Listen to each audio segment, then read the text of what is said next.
Hello, my listening friends, and welcome back to our channel, where every story is a slice of life, a lesson in humanity. I am your narrator. The July sun was hot enough to melt the asphalt of the city. Under that blistering light, two people were walking on two separate fateful paths, and in just a few moments, those paths would intersect at an explosive point. A moment that would change everything. One was Dr. Alana Hayes, a brilliant, beautiful black woman, her lavender dress flowing gently in the hot breeze. The other was Officer Miller, a white police officer sitting behind the wheel of his patrol car, his gaze scanning the streets with a weariness and a prejudice that had settled deep in his bones. A small moment of power abuse, a naked act of racism in broad daylight. And just seconds later, regret would begin to wash over that officer, not like a small wave, but like a tsunami that would drown the entire world he once knew. But before we dive deeper into that fateful moment, I want to ask you something. Where are you listening to this right now? Are you in a quiet bedroom, on a crowded bus, or taking a walk in a park? And what time is it where you are? Let me know in the comments below. I love knowing what corners of the world our stories are reaching, and I promise you, stay until the very end. The conclusion of this story, the true nature of that officer's regret, will not be what you expect. It is deeper, more complicated, and it will leave you thinking long after this video is over. Now, let's begin together. The city was always noisy, a never-ending symphony of car horns, voices, and hurried footsteps. But for Dr. Alana Hayes, it was the sound of life, of energy.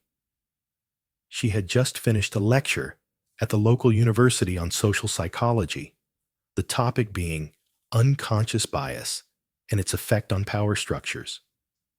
The lecture had been a resounding success. The students were engaged, asking sharp questions, and Alana felt a quiet, simmering joy. This was why she loved her job, planting seeds of critical thought, lighting fires of empathy. The lavender dress she wore was a gift to herself after publishing her first scientific paper. It was light, feminine, and in the summer heat, it felt like freedom. Alana walked at a leisurely pace, enjoying the rare gentle breeze. She was on her way to a small cafe to meet her best friend.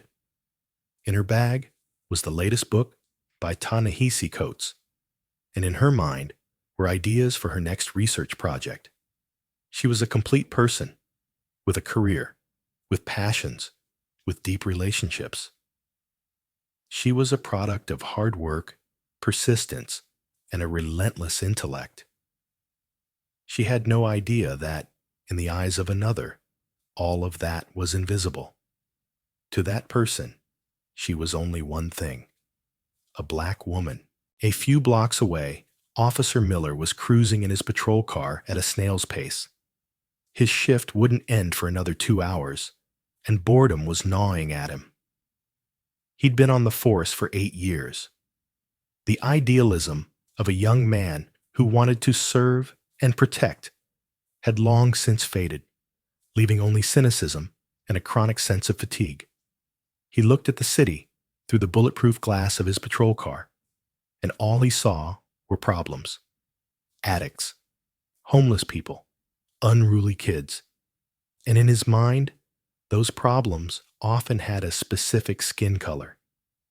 It wasn't something he would say out loud at the station, not in front of his superiors, or during the diversity training sessions he considered a joke.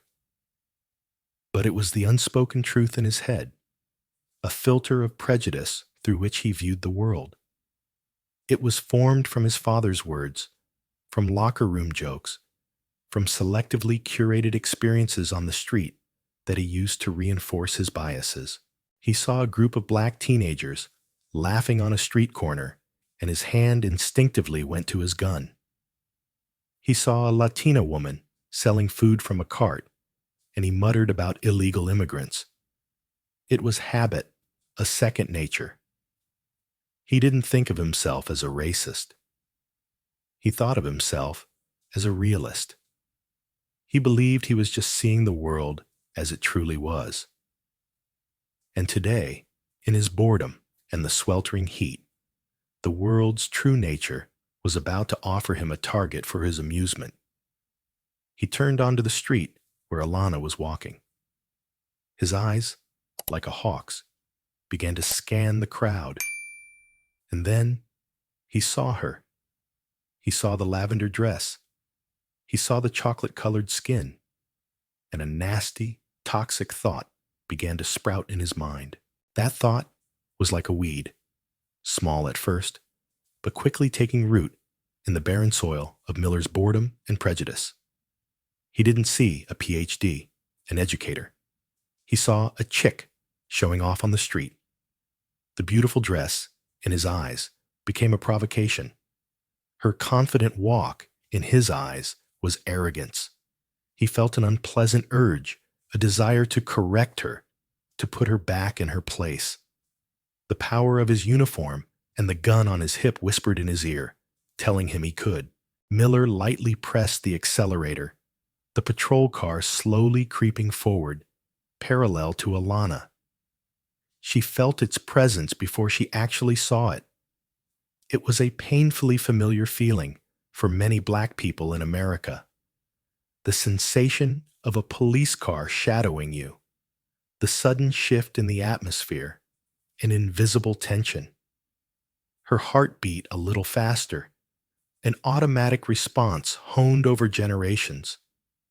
She lifted her head, trying to maintain a calm expression, and met Miller's gaze through the descending car window. That look was not the look of someone on duty. It was naked, invasive, and held a poorly concealed mockery.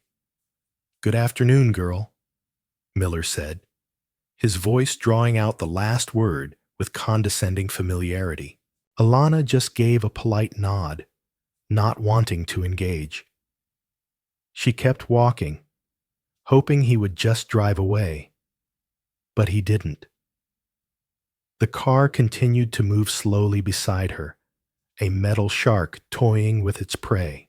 "Where are you off to in such a hurry?" he continued, a smirk now clear on his face. "You don't look like you're from around here." That phrase was a small knife. Not from around here. Another way of saying, you don't belong. Alana felt a hot flash of anger rise in her chest, but she had been taught since childhood how to smother it, how to survive these encounters. Stay calm. Speak clearly. Don't be challenging. "I'm on my way to meet a friend, officer," she replied, her voice even and professional. "And I work at the university just a few blocks from here." She added that detail intentionally, an unconscious effort to assert her status, to prove she belonged. But Miller wasn't listening. Or he didn't care. That information didn't fit the stereotype in his head. A university professor? No. He only saw what he wanted to see. He stopped the car and got out. Large, imposing, with his dark blue uniform and all its accompanying gear, he was the physical embodiment of state power. He stood in Alana's path, blocking her way. The space around them seemed to shrink. A few passers-by began to notice, their pace slowing, their eyes glancing over. The air grew thick. Alana stood still, her heart now pounding in her chest. A cold fear began to creep in, but layered on top of it was an icy shell of indignation. What had she done wrong? She was simply existing. She was just walking on a public street. "Can I see some identification, ma'am?" Miller demanded, his voice now stripped of its mockery, replaced with a cold authoritativeness. "For what reason, officer?" Alana asked. She couldn't help herself.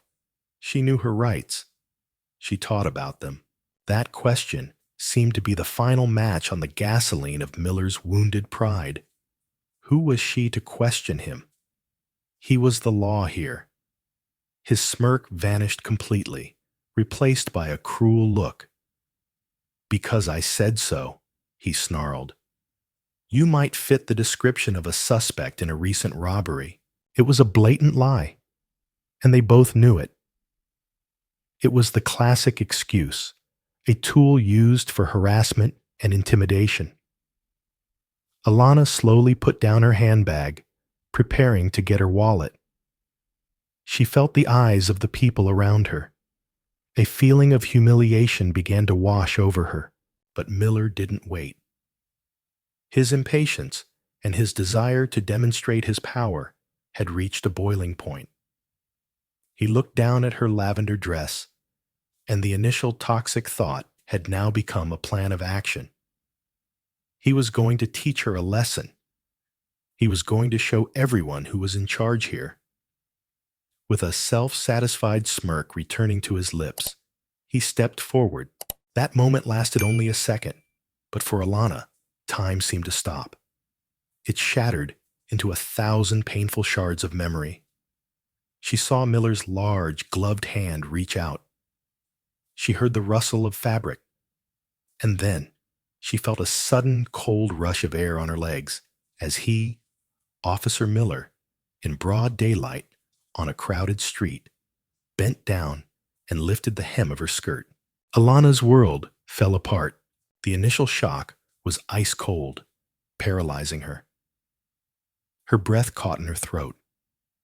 Then came the hot, burning humiliation, spreading from her stomach throughout her body, flushing her face.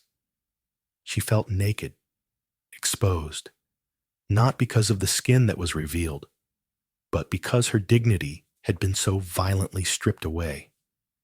That act was not part of any investigation. It had nothing to do with the law. It was an act of domination, a declaration that her body was not her own, that her dignity was something that could be violated at his whim. He stared at her legs for a second, then let the skirt fall back into place. He straightened up, his face a mask of smug satisfaction, a wicked, triumphant smirk. "Just checking," he said, his tone as if he'd just done something completely normal. Nothing hidden there. His word, checking, echoed in the sudden silence of the street. The car horns seemed to have stopped. The chatter had ceased. All that was left was the pounding in Alana's ears and the audible gasps of a few witnesses. She saw them, the faces in the crowd. An older woman with her hand over her mouth in horror. A man in a suit shaking his head in disbelief. A young woman standing there, her hand trembling, but her phone was raised, its lens pointed directly at them. And that's when the seconds later began. The sound of a click, not the click of a gun, but the click of a smartphone recording video. Then another click, and another. Like a domino effect, smartphones emerged from pockets and purses. Within seconds, Officer Miller and Dr. Alana Hayes were no longer on a public street. They were on a global stage. Every angle of the humiliation, every expression of smugness and pain was being recorded, digitized, ready to be shared at the speed of light. The satisfaction on Miller's face began to falter. He looked around, registering the lenses pointed at him. His smirk froze, then melted away, replaced by a confused frown. He was used to being feared, to being grudgingly respected. He was not used to being watched, to being judged by a jury of his peers. He had acted on instinct, on his habit of power, forgetting that the world had changed. And then Alana spoke. Her voice wasn't a scream. It wasn't a sob. It trembled, but not from fear. From a rage as cold as ice. It was as sharp as a scalpel. "What is your name?" she asked, looking him directly in the eye. "I want your name and your badge number." The question, so simple, yet so powerful, seemed to stun Miller. He blinked, as if waking from a dream. "What? Your name and badge number?"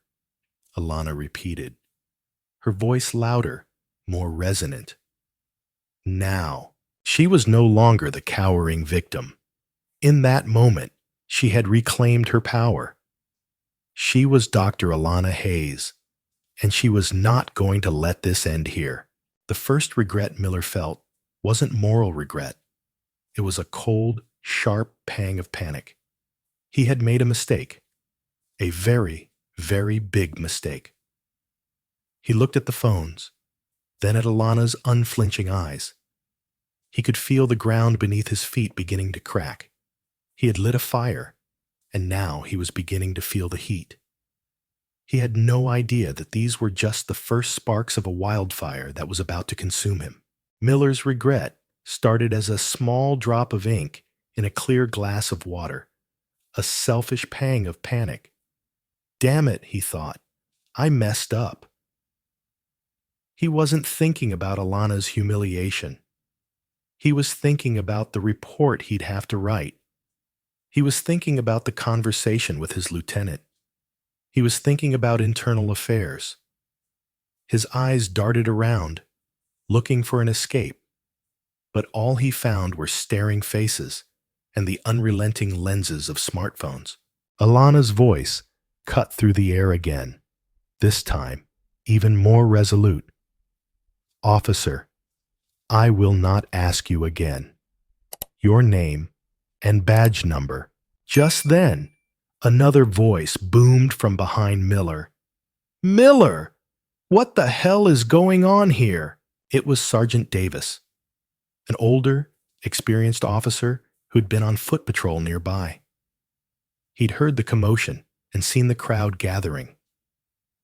As he got closer, he saw the scene. Miller confronting a clearly distressed woman with a dozen people filming them. Davis had been on the job long enough to know this was a ticking time bomb.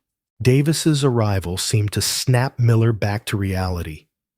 He turned, his face a mixture of defiance and anxiety. "It's nothing, Sarge. Just checking out a suspicious person." "Checking?" Davis looked from Miller's now vanished smugness to Alana's tear-streaked but defiant face. He glanced down at her skirt, noticing it was slightly, unnaturally wrinkled. Checking what? How? Before Miller could answer, someone in the crowd yelled out, "He lifted her skirt! We all saw it!" A murmur of agreement rippled through the crowd. Davis closed his eyes for a second, a weary sigh escaping his lips. He'd seen this kind of thing before. Younger, arrogant officers who thought the uniform gave them a license to do anything. He turned to Alana, his voice much gentler and more respectful. "Ma'am, I'm Sergeant Davis. Are you all right?" Alana wiped a tear with the back of her hand, but her gaze never left Miller. "No, I am not all right. Your officer just publicly assaulted and humiliated me. I want his name and his badge number, and I want to file a formal complaint." Davis nodded. "You have every right to do that, ma'am. Officer Miller, give the lady your information." Miller looked as though he'd just swallowed something bitter. He reluctantly recited his name and badge number, each word seeming to be pulled from his throat. Alana repeated them clearly, committing them to memory. Then, she looked directly into the lens of the nearest phone and repeated Miller's name and number again. A brilliant move, ensuring the information was irrefutably on record. Davis turned to Miller, his voice now cold as steel. "In your car. Back to the precinct. Wait for me in my office. Don't talk to anyone." It was a non-negotiable command. Miller, now looking small and pathetic, turned and slunk back to his patrol car, not daring to meet anyone's eye. The sound of the car door slamming shut sounded like a cell door. As Miller's car disappeared down the street, Davis turned back to Alana. He offered her his business card. "Dr. Hayes," he said, having read her name from a credit card she'd pulled from her wallet. "I am deeply sorry for my officer's behavior. It was unacceptable. This is my direct number. I will personally oversee the filing of your complaint. We'll need your statement, and that of any witnesses who are willing." Alana nodded, still trembling but regaining some of her composure. The shock was wearing off, replaced by a steely resolve. She looked around at the crowd. "Did any of you record what happened?" she asked, her voice ringing out. A dozen hands went up. The young student's phone was still recording. She stepped forward, her eyes full of empathy. "I got the whole thing, from the moment he started talking to you," the young woman said. "I'll send it to you. I'll be a witness." Another person stepped forward, then another. Within minutes, Alana had a list of witnesses and a collection of video evidence. The isolation and humiliation she had felt just moments before was replaced by a wave of community support. Miller's regret, now festering in the driver's seat of his car, had begun to transform. It was no longer just fear of discipline. A new, uncomfortable feeling was creeping in. He had underestimated her.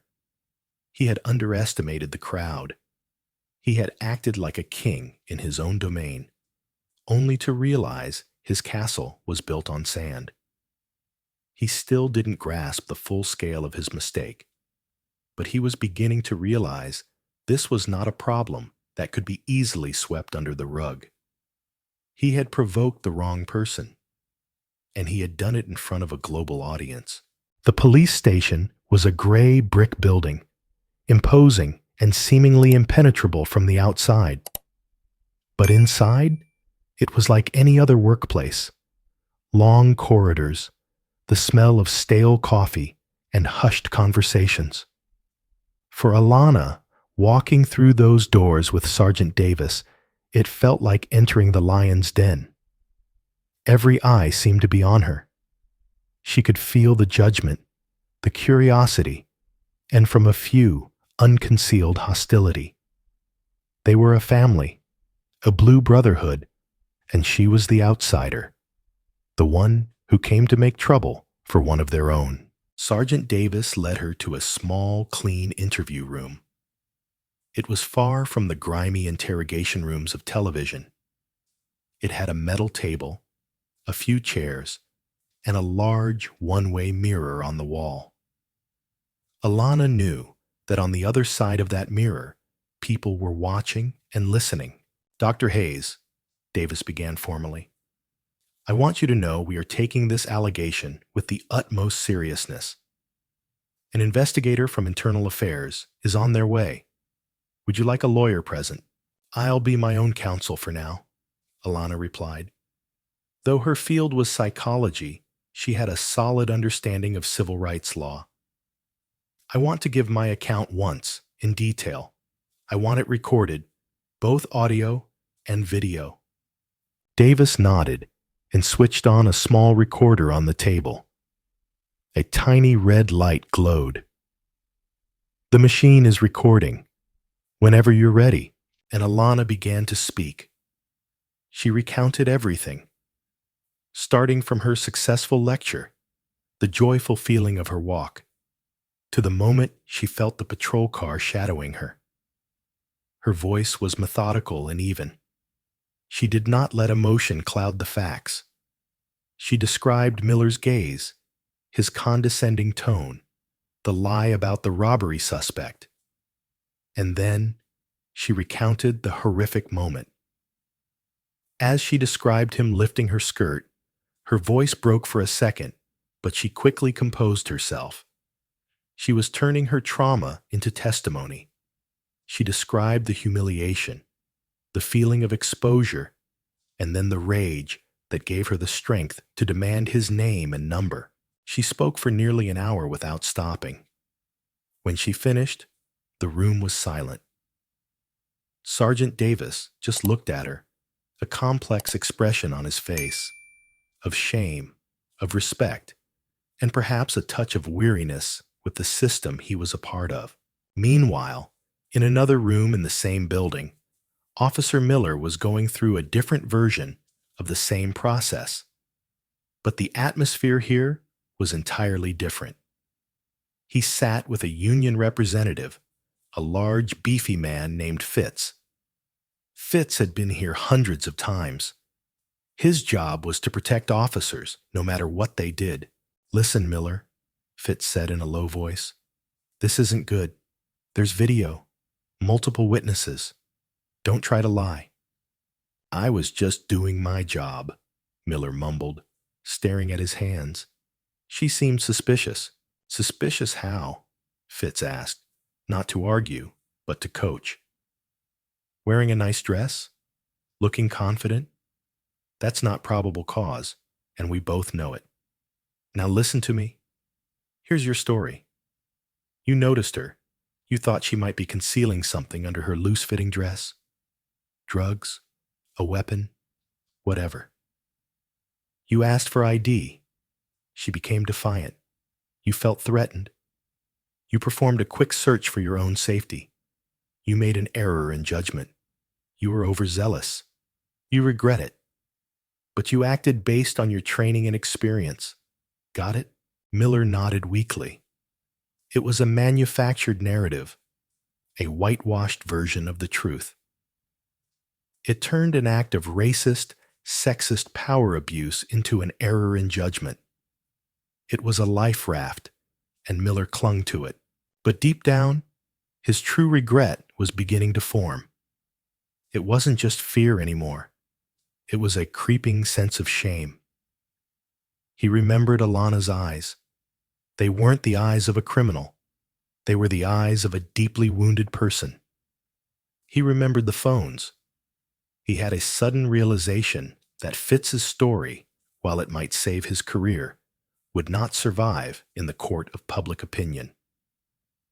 The video didn't have audio of her defiance. It just had the image of an armed man in a uniform humiliating an unarmed woman. A few hours later, the internal affairs investigator, a stern woman named Detective Ortega, entered Alana's interview room. "Dr. Hayes, we've reviewed your initial statement.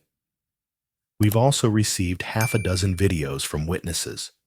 Your story is consistent with the evidence."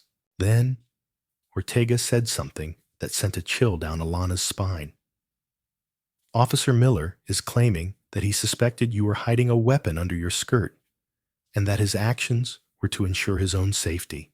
Alana let out a laugh, a dry, humorless sound. "A weapon?" The only weapon present was the one on his hip and the prejudice in his head.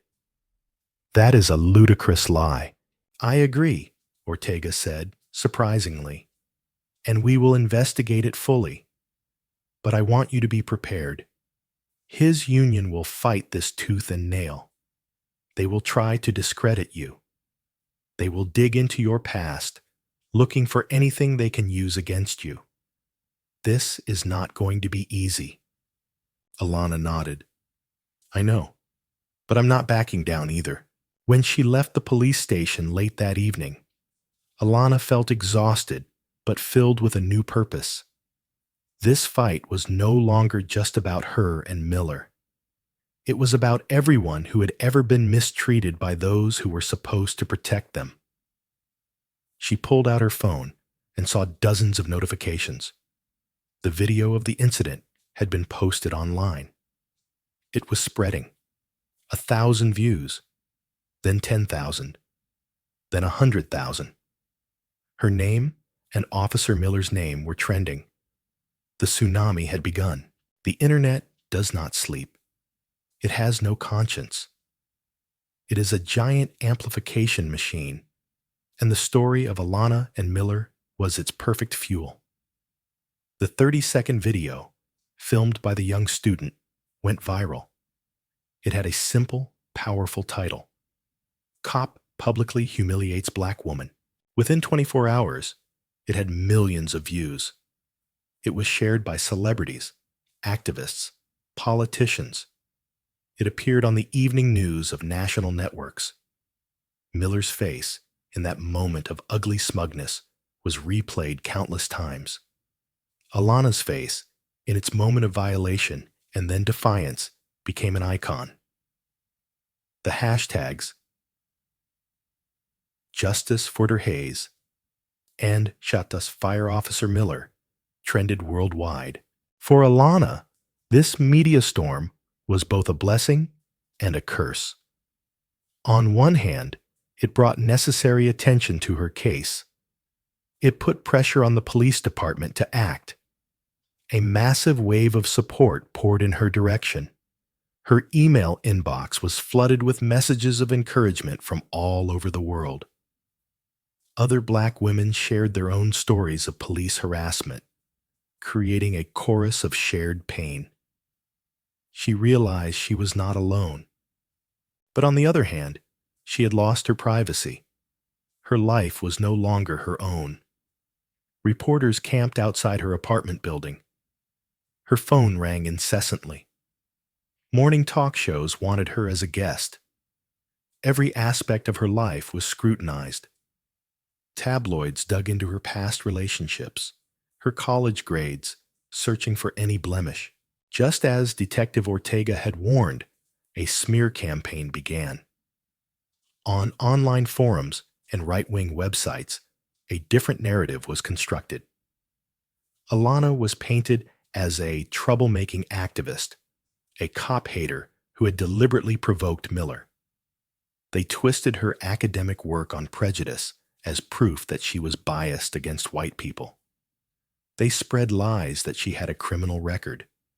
It was a coordinated effort to strip her of her victimhood and make her the villain. At the same time, Officer Miller also became a symbol, but in a different way. To millions, he was the face of racism and police brutality. But to a smaller, yet very loud group, he became a hero, a victim of cancel culture. A GoFundMe was started for his legal fees, and it raised tens of thousands of dollars. His supporters left comments praising him for bravely standing up to political correctness. They called him a real cop who was just trying to keep the streets safe. Miller, who was on paid suspension, sat in his suburban home and watched all of this unfold on his computer screen. He was bewildered. Part of him felt vindicated by this support. These people understood him. They saw the world the way he did. But another part of him felt sick. He read the hateful, racist comments being written in his defense, and for the first time in his life, he felt a revulsion for the very beliefs he had held. His regret was entering a new, deeper phase. It was no longer just fear or shame. It was disillusionment. He looked at the faces of his supporters and saw a distorted, ugly version of himself. Was he really like them? Did he really believe the terrible things they were saying? His wife, a nurse, came home from a long shift and found him sitting in the dark. She said nothing, just put a plate of food on the table. Their relationship had become strained. Friends had stopped calling. Their neighbors avoided them. He had become a pariah in his own community. "Did you see the video?" he asked, his voice hoarse. "The whole world has seen the video, Mark," she replied wearily. "Our son was bullied at school today because of it." That sentence was a punch to Miller's gut. He had never thought of that. He had only thought of himself. He realized his actions hadn't just ruined Dr. Hayes' day. They were poisoning his own family. They were spreading ugliness out into the world in ways he could never have imagined. He got up and went into the bathroom. He looked in the mirror. He no longer recognized the man looking back at him. The smug face from the video was gone. In its place was a man who looked older, tired, and broken. Regret was no longer a thought. It was a physical sensation. A weight in his chest, a bitter taste in his mouth. He had built his entire identity on being a good guy, a protector. But now the entire world, and worse, he himself, was telling him he was the bad guy. The internal affairs investigation moved with the slow, grinding pace of a bureaucracy. Alana was called in for more testimony. She faced repetitive questions designed to find inconsistencies in her story. They asked about her personal life, her academic writings, trying to find evidence for the union's narrative that she was an anti-authority figure. It was an exhausting process. Each retelling of the story was a reliving of the trauma. But Alana remained steadfast. She was supported by a pro bono legal team from the ACLU. They helped her navigate the legal maze and protected her from the worst of the attacks. Meanwhile, Detective Ortega was doing her work quietly, but effectively. She wasn't just focusing on Alana's case.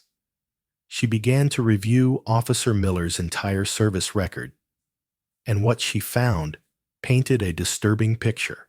Miller had a long history of citizen complaints, significantly more than the average for an officer of his tenure. Most of the complaints came from people of color, accusing him of baseless traffic stops, illegal searches, and using derogatory language. Most of these complaints had been dismissed for lack of evidence, but taken together, they showed a clear pattern of behavior. Miller had been a ticking time bomb for years, and the department had repeatedly hit the snooze button instead of disarming him. Ortega also interviewed other officers in Miller's precinct. At first, the blue wall of silence was strong. No one wanted to rat on a colleague. But Ortega was persistent.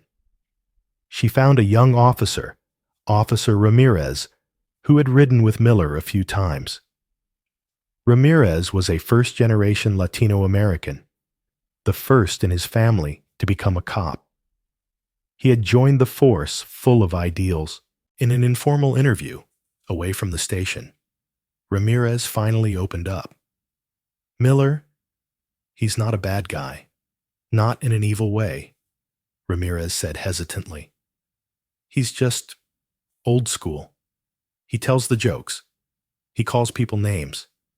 He just assumes that if a person of color is in a rich neighborhood, they must be up to no good. We're all just supposed to ignore it. It's part of the culture." "Did you ever report this behavior?" Ortega asked. Ramirez shook his head, a look of shame in his eyes. "Report who? To who? If I did that, I'd be a snitch. My career would be over before it started. I'd have no backup on the street. You just keep your head down and do your job." Ramirez's testimony was a breakthrough. It wasn't just against Miller. It was against the entire system that had enabled and tolerated his behavior. Ortega knew she was onto something much bigger than a single case of abuse. News of the widening investigation leaked to the press. The headlines were no longer just about Miller, but about a pattern of racism in the police department. The city council started asking questions. Community activists, energized by Alana's case, organized protests outside City Hall and police headquarters, demanding transparency and accountability. For Miller, every day was worse than the last. His union rep, Fitz, grew more and more distant. The error in judgment story was crumbling under the weight of the evidence. His service record was now public, and those past complaints were being seen in a new light. Previous victims, who had been ignored, now had a voice. They contacted Alana's lawyers, journalists, telling their own stories about Officer Miller. Miller's regret was now all-consuming. He began to look back on his entire career, not through the lens of self-defense, but through the eyes of the people he had wronged. He remembered the face of the black teenager he had slammed against a wall just because he looked suspicious. He remembered the immigrant woman he had threatened with deportation for selling food without a permit. He had thought he was enforcing the law. But now he wondered if he was really just enforcing his own prejudices. One evening, he sat down and rewatched the video of the incident with Alana. He had avoided it for weeks, but now he forced himself to watch. He watched it over and over. He didn't look at Alana. He looked at himself. He saw the ugly smugness on his own face.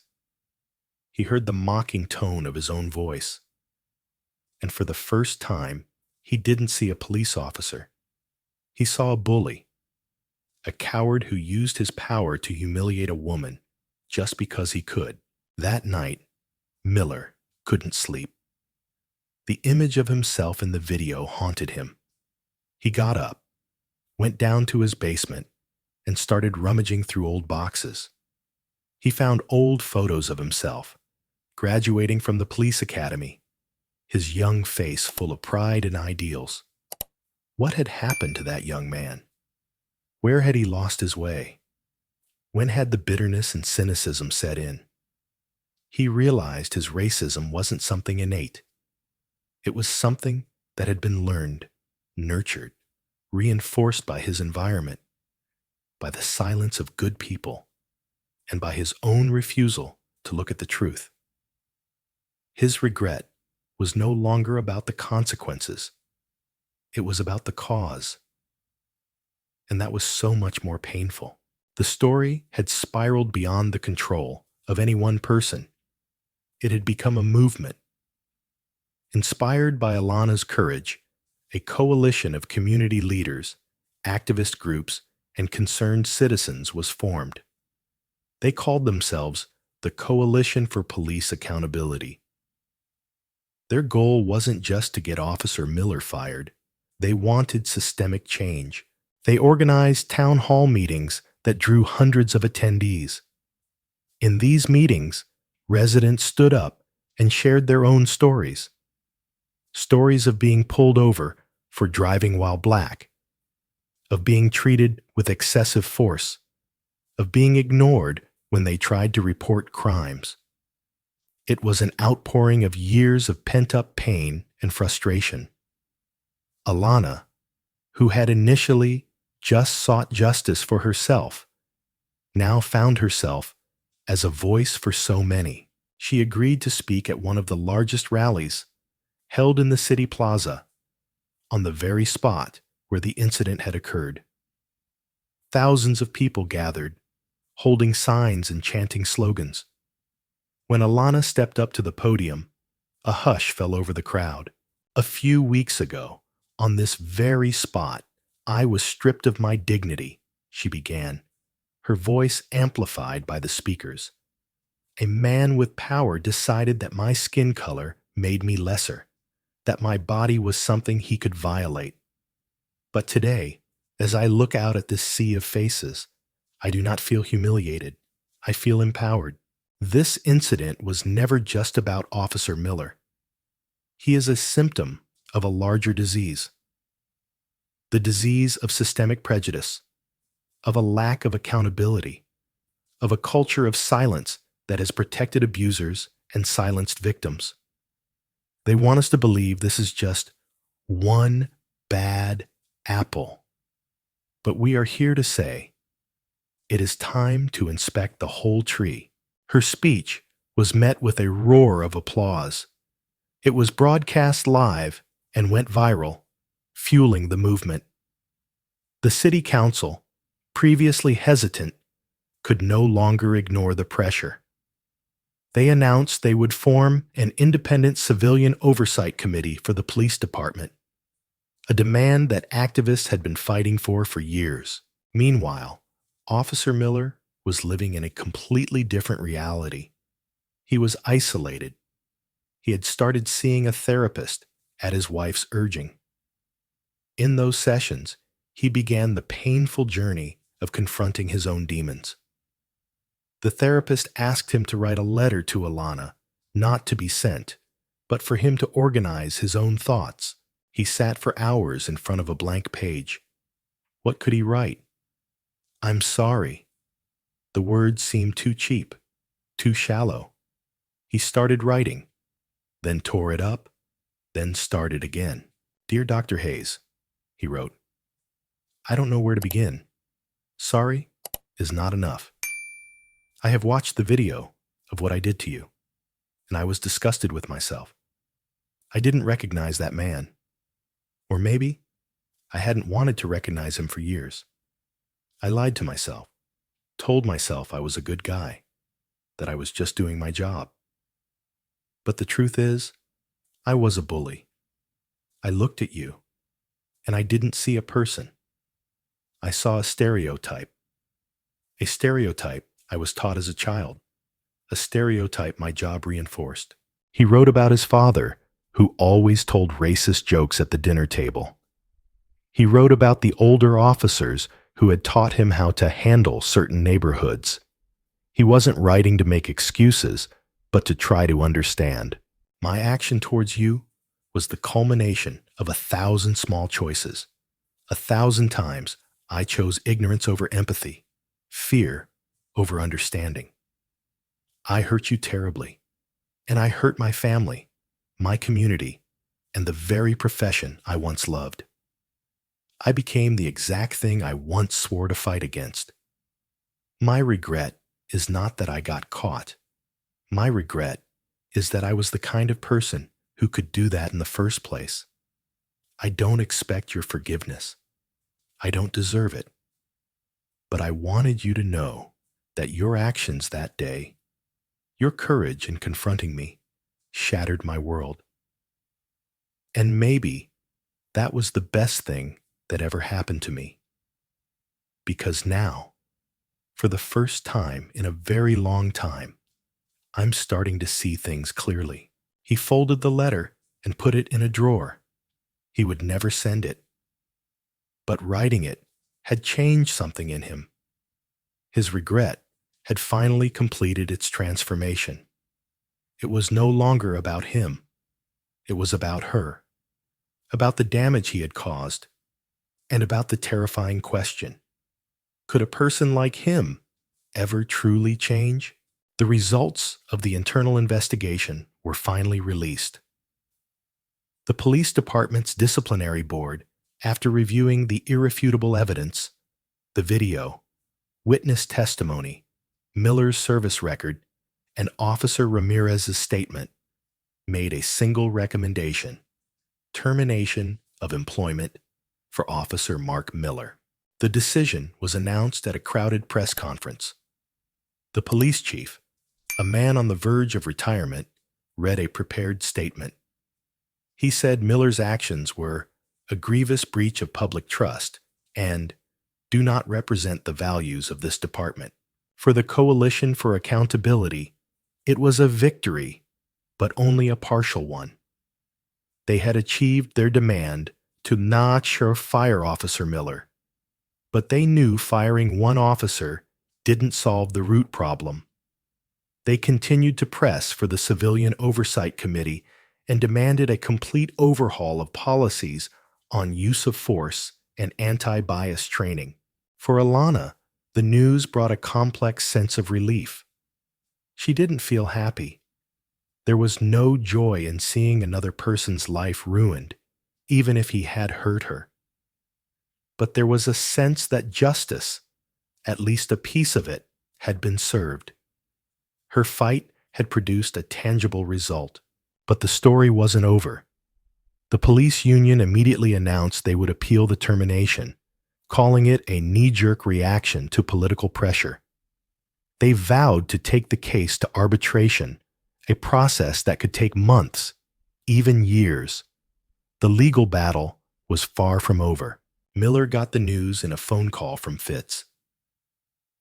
"We're going to fight for you, Mark," Fitz said, but his voice lacked enthusiasm. They both knew it was an uphill battle. After hanging up, Miller sat in silence. Fired. It was a death sentence for his career and his identity. But a strange thing happened. He didn't feel angry. He didn't feel betrayed. He just felt empty. And then a strange sense of relief. It was finally over. The burden of pretending, of defending the indefensible, was lifted. He was no longer Officer Miller. He was just Mark Miller, an unemployed man, a husband and father who had failed his family, a person trying to figure out how to live with who he had become. A few days later, he received a letter. It wasn't from the department or the union. It was from the Office of a Restorative Justice Program, a nonprofit that worked to facilitate dialogue between victims and offenders. The letter stated that Dr. Alana Hayes had offered to meet with him if he was willing. Miller's heart pounded. Meet her? Face to face? He couldn't imagine anything more terrifying. What would he say? What could he possibly say? Fear and shame washed over him. His first instinct was to tear up the letter, to pretend he'd never received it. But then he thought of the letter he had written, the one sitting in his desk drawer. He thought of her courage that day on the street. She hadn't backed down. She had faced him. Could he find even a fraction of that courage in himself? He talked to his wife about the letter. "What do you think?" he asked. She looked at him for a long time. "Mark, I think you know what you have to do. This isn't about being forgiven. This is about taking responsibility. Maybe this is the only way you can really start over." That night, Miller called the number on the letter and said he would do it. A meeting was arranged for the following week at the organization's office, a neutral, safe space. His regret had brought him to this point. It had stripped him of everything: his job, his reputation, his self-respect. But it had also given him one opportunity, a slim chance to face the truth, to speak the truth, and maybe, just maybe, to start the long, hard road towards redemption. He didn't know what would happen in that room, but he knew he had to walk into it. The room was simple: 2 armchairs facing each other, a small table between them with a box of tissues. The lighting was soft. The facilitator, a woman named Sarah, explained the ground rules. Speak respectfully, no interruptions, focus on personal feelings and experiences. Then she left the room, leaving Alana and Mark Miller alone. The silence was deafening. It was heavy, filled with unspoken things. Miller couldn't bring himself to look at Alana. He stared at his own hands, which were clenched together in his lap. His heart was a drum solo in his chest. This was the moment of truth. It was Alana who finally broke the silence. Her voice was calm, devoid of anger, just filled with a deep sadness. "Do you know what the worst part was, Mr. Miller?" she began. "It wasn't the public humiliation. It wasn't the fear. The worst part was the way you looked at me. You looked right through me, as if I didn't exist, as if everything I am, everything I've worked to become, was meaningless. In your eyes, I was just a stereotype, an object for your amusement." She paused, taking a deep breath. "You took away my sense of safety in my own city. For weeks afterward, every time I saw a police car, my heart would seize up. You turned a symbol of protection into a source of fear for me. Do you understand that? Miller finally looked up. His eyes were red-rimmed, and when he spoke, his voice was thick with emotion. I do, he said softly. Dr. Hayes, Alana, I have no excuses. Everything you're saying is true. I looked at you, and I didn't see you. I saw something in my own head, an ugly, wrong idea that I'd been carrying for years, and I acted on it. I was selfish and cruel, and I abused my power in the most disgusting way. He told her about the letter he'd written. He told her about his father, about the culture at the precinct, not to make excuses, but to explain his own ignorance. I was living in a bubble, he continued, tears now starting to stream down his face. A bubble of privilege and ignorance. And you, with your courage, you popped that bubble. And I hate to admit it, but I'm grateful for it, because now I'm seeing. For the first time, I'm really seeing. I am sorry. I know those words are meaningless compared to what I did, but I am sorry. I'm sorry I hurt you. I'm sorry I scared you. I'm sorry I was that man on that day. Alana listened, her expression unreadable. She had heard apologies before, but there was something different in Miller's voice, a painful sincerity. Your remorse seems real, she said, but an apology doesn't fix the damage. You've been fired. But what about the system that created you? It's still in place. I know, Miller said. And that's part of my regret. I was part of that system. I upheld it with my silence and my complicity. He took a deep breath. The union wants me to appeal. They want me to fight to get my job back, but I'm not going to. I'm going to accept the termination. I can't be a cop anymore. I don't deserve that uniform. Maybe by not fighting, by admitting what I did was wrong, I can send some small message that things have to change. That surprised Alana. It was a concrete action, a sacrifice. It didn't erase the past, but it showed a real shift. They talked for another hour. Alana spoke about the impact of the trauma. Miller spoke of his isolation and shame. It was not an easy conversation. It was full of awkward silences and raw emotions. When the meeting ended, there was no handshake, no hug, no easy absolution, but there was an understanding, a recognition of their shared humanity, which had been obscured by an inhuman act. Alana stood to leave. As she reached the door, she turned back. Mr. Miller, she said, change isn't just about admitting you were wrong. It's about what you do next. Use this experience to do some good. Don't let this pain be for nothing. Then she left, leaving Mark Miller alone with those words and an uncertain road ahead. His regret had taken him to the bottom. Now, the question was whether he could find a way to climb back up. Mark Miller's decision not to appeal his firing sent a small shockwave through the police department and the union. Fitz, the union rep, was furious. You're surrendering. You're setting a dangerous precedent, he yelled over the phone. But Miller was firm. I was wrong, Fitz. It's time to own it. His action, a rare act of personal accountability, had unforeseen consequences. It weakened the union's position in negotiations with the city. It empowered Officer Ramirez and a few other young officers who had secretly formed a group to push for reform from within.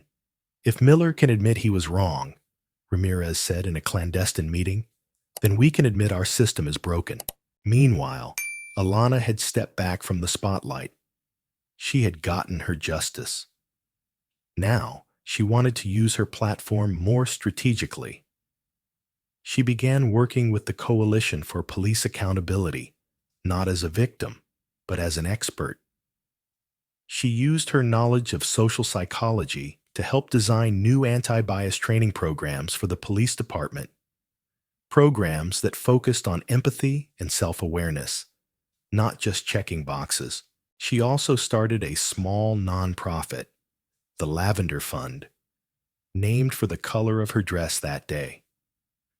The fund provided legal aid and psychological counseling to other victims of police misconduct. Her story had become a source of inspiration, and donations poured in. She had turned her trauma into a tool for others' healing. Several months passed. The city's life slowly returned to normal, but there were tangible changes. The Civilian Oversight Committee was established, with Alana as one of its founding board members. The department began implementing the new training programs. It wasn't perfect. Systemic change is slow and difficult, but there was a sense that something had shifted. A conversation had been started. One day, Alana received an email. It was from Mark Miller. "Dr. Hayes," the email read, "I hope this message finds you well. I've been thinking a lot about what you said at our meeting, about what you do next. I've started volunteering at a youth center in my old neighborhood, the kind of neighborhood that as a cop, I used to only see problems in. Now, I'm trying to see the potential. I'm trying to listen. I've also started speaking in small groups to police recruits, not in any official capacity, just as a former officer sharing his story. I tell them about my mistakes. I tell them about you. I try to help them see the person behind the stereotype before they ever put on the badge and gun. This isn't penance. I don't think I can ever fully atone for what I did, but it's work. And I wanted to thank you. You didn't just show me the man I was. You showed me the man I could try to be. Sincerely, Mark." Alana read the email several times. She didn't reply, but a small smile touched her lips. It wasn't a Hollywood happy ending. The world was still full of injustice, but it was a flicker of hope. Proof that change was possible, even in the darkest of places. Proof that from an act of humiliation, something constructive could be born. One man's regret, when faced honestly, could become a catalyst for growth, not just for himself, but for the community around him. Years passed. The city changed. The story of Dr. Alana Hayes and former officer Mark Miller became a piece of local history, a tale told to police recruits and sociology students. It was a reminder of the fragility of justice and the power of accountability. Alana continued her work. Her Lavender Fund grew, helping hundreds of people. She wrote a book, not just about her experience, but analyzing the psychological and social mechanisms of prejudice. It became required reading in criminal justice programs across the country. She never forgot what happened, but she did not let it define her. She chose to let it shape her. Mark Miller never returned to policing. He continued his work with youth and new recruits. He lived a quiet life, out of the public eye. He and his wife were still together, their relationship rebuilt on a foundation of honesty and humility. He never fully forgave himself, but he learned to live with his past by trying to build a better future. He and Alana never spoke again, but there was an unspoken respect, an acknowledgement of the strange journey that had connected them. Mark Miller's regret was a long, painful process, a complete metamorphosis of the soul. It began with selfish fear, morphed into shame, then into disillusionment, and finally into a motivation for change. It showed that true regret is not a passive emotion. It is an action. It is the hard work of confronting yourself, taking responsibility, and trying to mend what was broken, both within and without. It's a hopeful story. A story that we, as Americans, love to hear. A story of redemption, of man's capacity to change, of justice, however slow, ultimately prevailing. It affirms our belief that the system can be fixed, that good individuals can overcome bad prejudices. It's a beautiful story, and most of it is true. But this is where most stories would stop. This is where we would feel good and believe the problem was solved. But I promised you an ending you wouldn't expect. The story of Alana and Mark is real, but it is an exception. A rare, shining exception that proves a much darker rule. A few weeks ago, I spoke with Mark Miller in preparation for this podcast. He's a gray-haired man now, with thoughtful lines around his eyes. He confirmed every detail of the story. But at the end of our conversation, he told me something he'd never made public. Something that sent a chill down my spine. "You know," he said, his voice dropping low. After I was fired, one of the senior officers, a guy I used to really respect, he pulled me aside. He said he was sorry for what happened. And then he said something to me that I will never forget. I asked him what it was. Mark was silent for a long time, as if debating whether to say the words out loud, and then he did. He clapped me on the shoulder, and he said, "Listen, Mark, your biggest mistake wasn't what you did. Your biggest mistake was doing it on camera.